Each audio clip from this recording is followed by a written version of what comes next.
17 বছর বয়সে বিদেশ চলে গেছে ছেলেটা, 17 বছর বয়সে। 3টা বোনের বিয়ের দায়িত্ব ছিল ওর।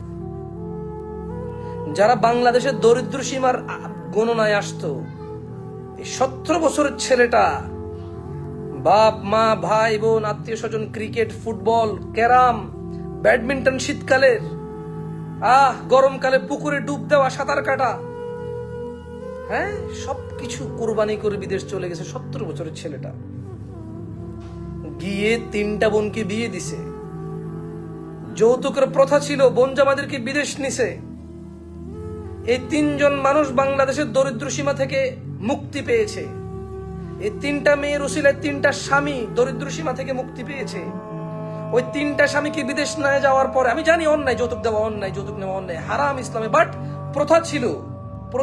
ও বলেছে আমার বোনকে বিয়ে করলে বিদেশ নেব, বলেছে ও। ওই 3টা বোনের হাজবেন্ড বিদেশ যাওয়ার পর 3টা পরিবার স্বাবলম্বী হয়েছে। এ হল সে প্রবাসী। ও আবেগী হবে না কে হবে? ওর জ্ঞান কতটুকু? ও আপনার সাথে আপনার মতো হ্যালো কেমন আছেন, আপনি বাংলা বলতে পারেন, একটু পারেন, আমি পারি না, ও তো এভাবে বলতে পারবে না। আম লাইক এরকম বলতে পারবে না তো। ও নোয়াখাইল্লা বলে, বরিশাল্লা বলে, ও চাটগাইয়া বলে, ও রাজশাহী বলে, ও চাপাই কথা বলে, ও খুলনা বলে, সাতক্ষীরার কথা বলে, ও ঢাকাইয়া কুট্টি বলে, ও কেরানীগঞ্জ নারায়ণগঞ্জের ভাষায় কথা কয়। ও আপনার মতো কথা বলতে পারবে না তো। 17 বছর বয়সে বিদেশ গেছে। না, আপনার মতো ডাক্তার ইঞ্জিনিয়াররা কম বিদেশে যায়। বাংলাদেশের বহু মানুষ গিয়ে কোয়ালিফাইড হয় না। এখানকার টেকনিশিয়ান ওখানে গিয়ে টেকনিশিয়ান হয় না। এখানকার প্লাম্বার ওখানে গিয়ে প্লাম্বার হয় না।